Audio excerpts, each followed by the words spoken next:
السلام عليكم حبيباتي، نتمنى تكونوا بخير وعلى خير وتلقاكم هذا الفيديو كتمتعوا بالصحه وعافيه يا رب. اليوم نصيب معكم هاد الزعلوك ولا هاد الدنجال اللي كيجيو مفور في الكسكاس، بصراحه رائع يا سلام.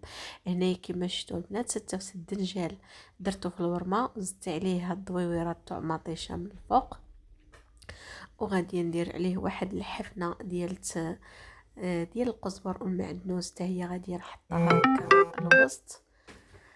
ايوا غادي نزيد واحد 7 الفصوص اولا 8 ديال الثومه.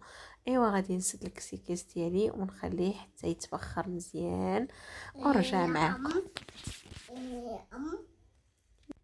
ايوا هنايا هانتوما كما كتشوفوا كلشي تبخر، كلشي طاب ما شاء الله في الكسكيس. واحد الكسكاس راه كان عامر ما شاء الله. شوفوا فين هبط، بقى غير شويه. دابا جبت هاد المقيله هادي غنكوب فيها تقريبا واحد نص كاس ديال زيت الزيتون اولا 4 كاس بحال هكاك. المهم عينكم ميزانكم مع الزيت. غنزيد داك الميطيشه اللي في الكسكاس الفوق غادي نحطها في المقله. دابا غادي نعس هاد الميطيشه هادي مزيان هكا. ايوا غادي نهز هاد الربيع هذا عاوتاني بحال هكا نحطو هنايا.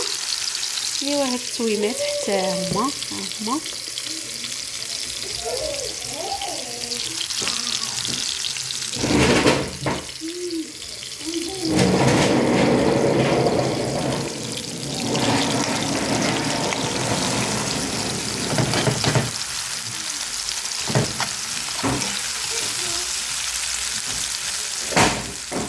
خرج بابا.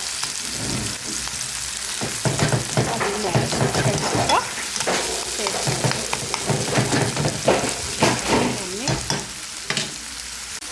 ايوا دابا غادي نزيد شويه تاع الكمون، وغادي نزيد هاد شويه ديال المليحه هكا.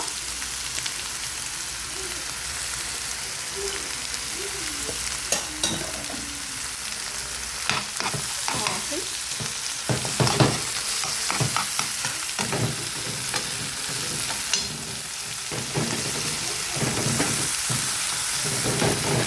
وغادي نزيد واحد شويه ديال التحمير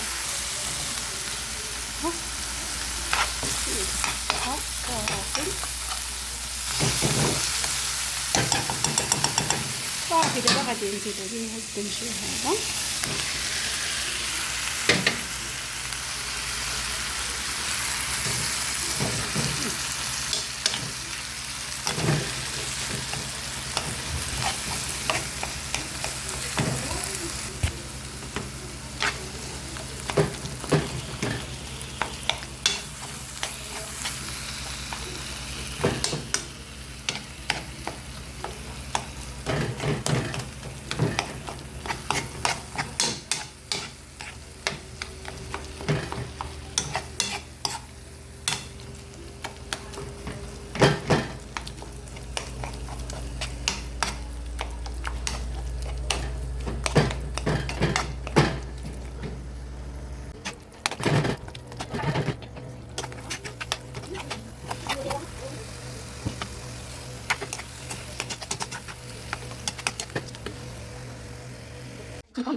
يا سلام.